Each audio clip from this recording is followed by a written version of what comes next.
이번 시간에 대수학 교재 36페이지 한번 보세요. 이제 중간에 보면 이 a 더하기 b는 같다. b 더하기 a하고. 근데 이런 수식이 갖는 의미가 무엇이냐 이거죠.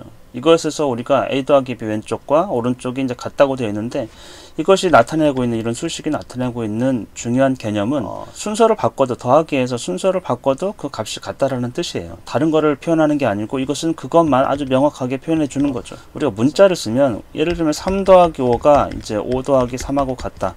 이런 표현은 우리가 이제 사용을 해보면 당연하죠. 이게 3이 있고 여기가 이제 5를 붙여 놓으면 이거나 5를 먼저 하고 3을 붙여 놓나, 더하기는 이제 합하는 거니까 그 크기는 변함이 없을 거예요. 네. 이렇게 구체적인 숫자를 써놓으면 이게 과연 3 더하기 5가 이제 5 더하기 3하고 같다. 근데 뭐 3 더하기 8이 또 8 더하기 3하고 같을까? 이런 법칙, 또 일반화되고 추상화된 그런 것들을 명백하게 보여주지는 못한다라는 거예요. 그래서 이런 문자를 씀으로써 수식이 굉장히 더 간결해지고 일반화되고 추상화된다, 이렇게 표현할 수 있어요. 그래서 우리가 이제 이거를 이제 대수라고 하잖아요. 대수. 여기 책에서도 보면은 갑자기 그렘린이라는 이상한 사람이 나와가지고 지금 탐험을 하고 있는 이 사람들에게 기분 나쁜 웃음소리를 내면서 너희들이 지금 대수를 건드리고 있어. 마치 주제 파악을 못하게. 이제까지는 너희들이 알고 있었던 거 그냥 세물하는 거, 이런 거하고는 차원이 다르다고 이렇게 얘기를 하고 있어요. 대수라는 건 이제 수를 대신해 가지고 문자를 쓴다라는 거예요, 식에서. 그래서 일반적이고 추상적인 표현이 가능하다. 그래서 우리가 전에도 이제 추상이라는 거는 이 추라는 건 이제 뽑아내다는 뜻이에요. 추출하다, 추방하다, 추첨하다, 이런 뜻처럼. 그리고 상이라는 건 이제 개별적인 모양이에요. 그래서 모양들을 다 뽑아내서 없애버리면 아주 공통의 구체성은 다 없어지지만 아주 일반적인 어떤 개념만이 남는다는 거죠. 그게 추상이라고 그래요. 수학의 특징이죠. 그래서 이제 비로소 이렇게 대수적인 표현, 문자를 씀으로써 어떤 관계를, 법칙을 아주 간단하게 표현할 수 있게 돼요. 그리고 38쪽에 보면은 그렘린이라는 사람이 너희들이 수를 아느냐 뭐 이런 식으로 물어봐요. 간단하지. 수라는 게 뭐야? 1, 2, 3, 4, 5, 6, 7, 8, 9 이런 식으로 38쪽에 써놨어요. 1, 2, 3, 4, 5, 6 등등등 이런 게 수지. 여기서 이제 숫자라고 했지만 사실 정확한 번역은 수가 되겠어요. 넘버. 이런 게 수라고 되어 있어요. 그러면 이 수라는 거는, 그래, 이런 것들은 이제 우리가 보통 이제 자연수라고 하는 거예요. 수 중에서도 자연수. 그리고 자연수의 특징은 이제 가산수라고 그래요. 셀 수 있는 수라는 뜻이에요. 셀 수 있다. 가산, 가능하다. 산이라는 거에 계산이라기보다는 이게 센다라는 뜻이에요. 셀 수 있는 수라는 뜻인데, 이 센다라는 개념은 이 자연수의 어떤 특징인데, 그 다음 수가 존재한다라는 거예요.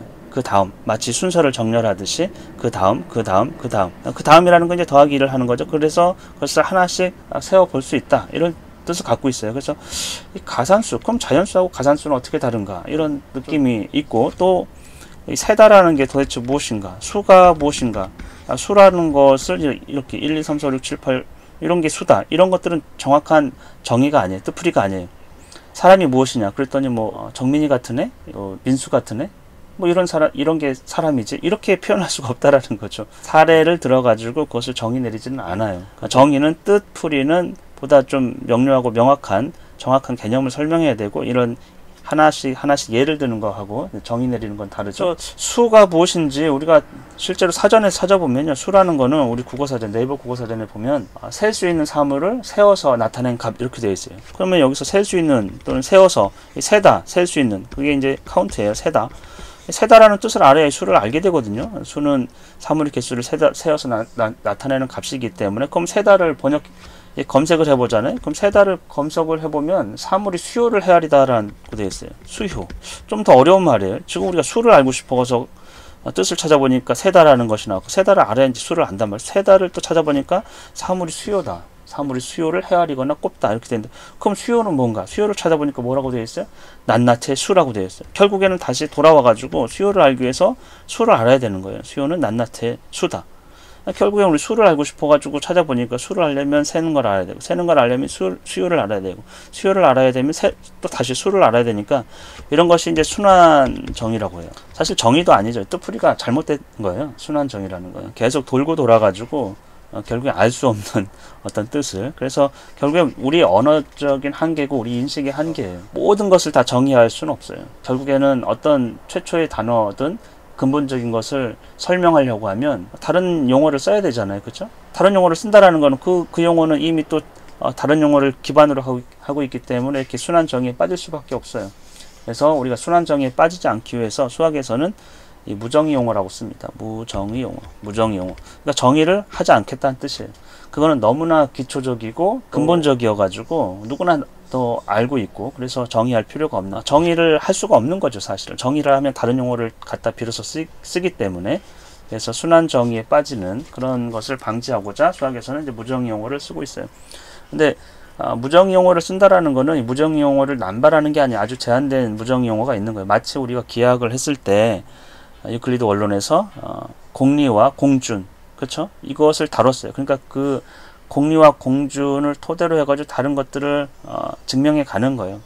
그건 누구나 다 알기 때문에 명확해서 증명할 필요가 없는 것들을 이제 몇 가지, 5가지, 3가지 이렇게 선정해가지고 사용하고 있잖아요. 마찬가지 무정의 용어도 너무나 명료해가지고 기본적인 거여서 이런 것들을 무정의 용어로 쓰고 있어요. 또 기하학에서는 점선 이런 것들 무정의 용어로 쓰고 있어요.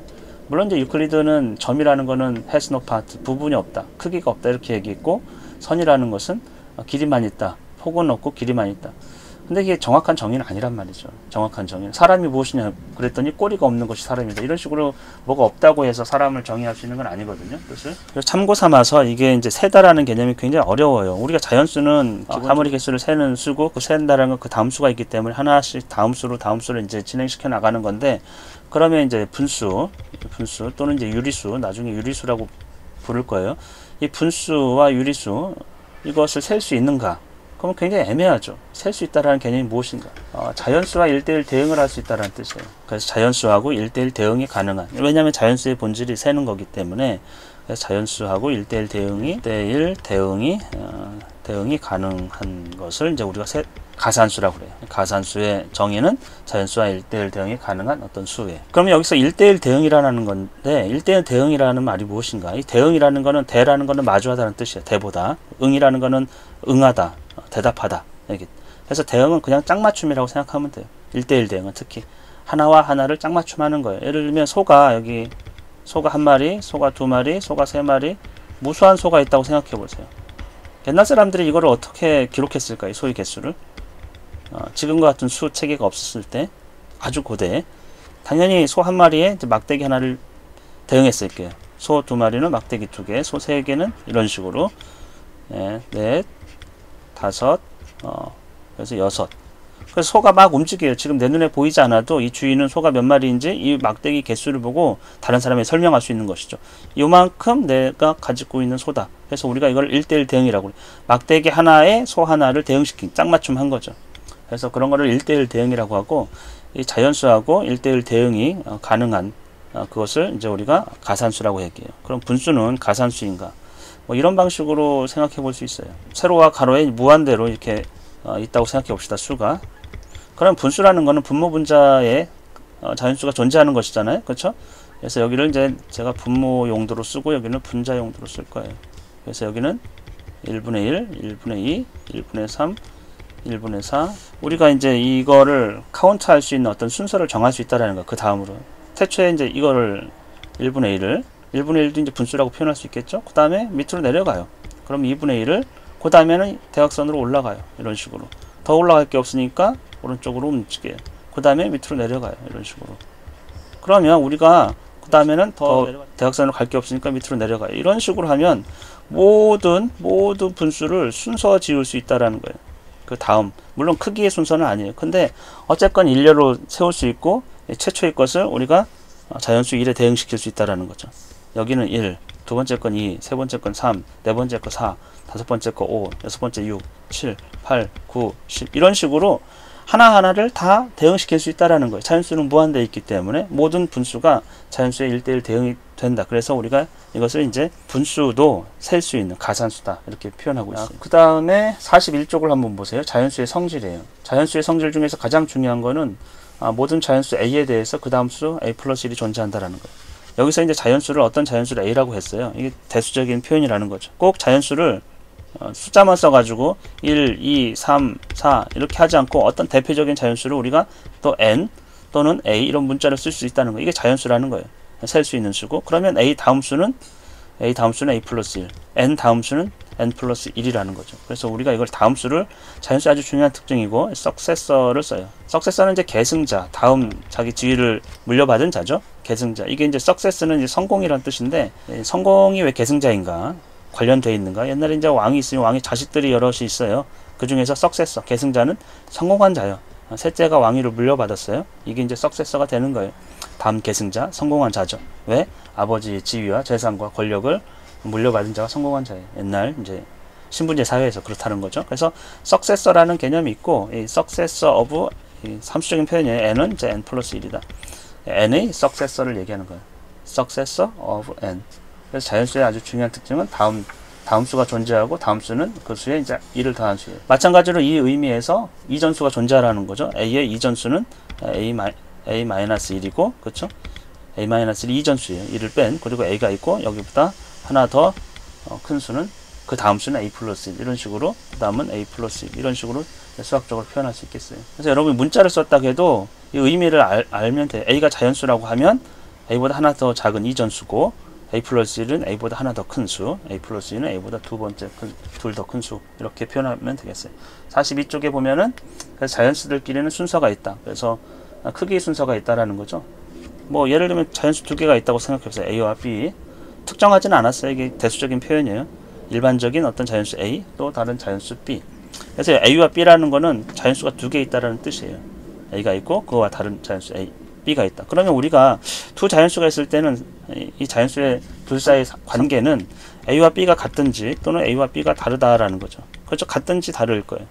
그럼 다르면은 두 가지 중에 하나죠. a가 크든지 또는 a가 크든지 b가 크든지. 그래서 세 가지 경우가 존재한다는 거. 자연수에서는 두 번째, 세 번째. 같든지 다르다고 하면 a가 크든지 아니면 b가 크든지. 크기 상관관계 순서를 정할 수가 있다. 그리고 자연수는 특히 자연수의 그 덧셈 있죠. 덧셈은 순서와 상관없다라는 거예요. 그것을 우리가 이제 교환 법칙이라고 합니다. 교환하다 바꾸는 거죠. 자연수의 덧셈은 교환 법칙이 성립한다라는 거예요. a 더하기 b라는 거는 순서를 바꿔요. 바꾼다라는 뜻이에요.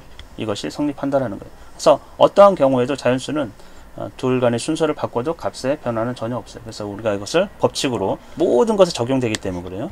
자연수의 경우에 교환 법칙이다. 이렇게 얘기하고 있습니다. 그리고 곱셈도 마찬가지죠. 곱셈도 교환 법칙이 존재해요. a 곱하기 b나 b 곱하기 a는 같기 때문에 순서를 바꿔도 상관없죠. 이게 예를 들면 우리가 이제 이거를 2 곱하기 3이라고 그래요. 두 층 2 곱하기 3. 이거는 2 곱하기 3이에요. 3을 2층 쌓은 거예요. 그거는 이런 거랑 똑같은 거죠. 2를 3층 쌓았기 때문에 3 곱하기예요. 그래서 2 곱하기 3이나 3 곱하기 2는 이제 같다. 왜? 누워있는 거는 이제 세워놓은 거랑 같은 거죠. 크기와 모양의 변화가 전혀 없어요. 그래서 순서를 바꿔도 전혀 상관이 없는 거죠. 곱셈도 그래서 자연수 곱셈도 뭐가? 교환 법칙이 성립한다라는 거예요. 여러분이 초등학교 때 이게 너무 당연해가지고 아무것도 아닌 것 같지만 이제 고등학교 올라가면 이런 여러 가지 법칙을 가지고 다른 연산 체계들을 개념을 활용하기도 하기 때문에 익혀두면 좋습니다. 그 다음에 이 괄호라는 게 있는데 이 괄호라는 거는 이 묶음표예요. 요즘에 이제 묶음표로 표현하는데 이것은 우선 먼저 묶어라. 무조건 먼저 하라는 뜻이에요. 수학에서는 무조건 먼저 하라. 먼저 묶고 나서 다른 걸 해야 돼요. 그래서 묶음표고 예를 들면 a 더하기 b 더하기 c 세 개의 덧셈을 할 거예요. 만약에 이제 아무것도 없으면 a 더하기 b를 먼저 하겠죠. 우리가 이제 이거를 먼저 하라는 뜻으로 이제 먼저 묶음표를 이렇게 해주면 a 더하기 b를 먼저 하라는 뜻이고, 만약에 여기를 묶었잖아요. 그러면 b 더하기 c를 먼저 하라는 뜻이에요. 의미 자체가 달라지는 거예요. 근데 이거는 서로 같다라는 거예요. 어떤 것을 먼저 하든지 이 덧셈의 결과에는 변화가 없어요. 그래서 우리가 이것을 결합법칙이라고 그래요. 결합한다라는 거는 묶는 거잖아요. 그렇죠? 결합하는 거. 그래서 묶어놓은 거, 묶음표가 있는 묶음표의 순서에 상관없다. 먼저 하든지 나중에 하든지 이것을 이제 결합에 따라서 영향을 받지 않기 때문에 이걸 우리가 결합법칙이라고 그래요. 그래서 더하기에서는 어떤 걸 먼저 하든 상관없다. 곱하기도 마찬가지죠.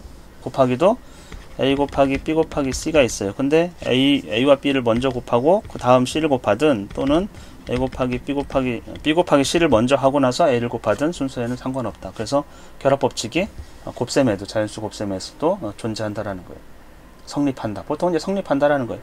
그게 적용된다라는 뜻이에요. 그래서 여러분이 이제 괄호, 이 결합, 묶음, 이것을 명확하게 좀 인식을 해주면 좋을 것 같고요. 이 43쪽에 보면은 중학교 올라가서 연습을 많이 하는 것 중에 하나예요. 초등학교 때도 하지만 계산 순서예요. 최우선권은 먼저 뭐가 있냐면 괄호가 있어요. 무조건 괄호가 먼저예요.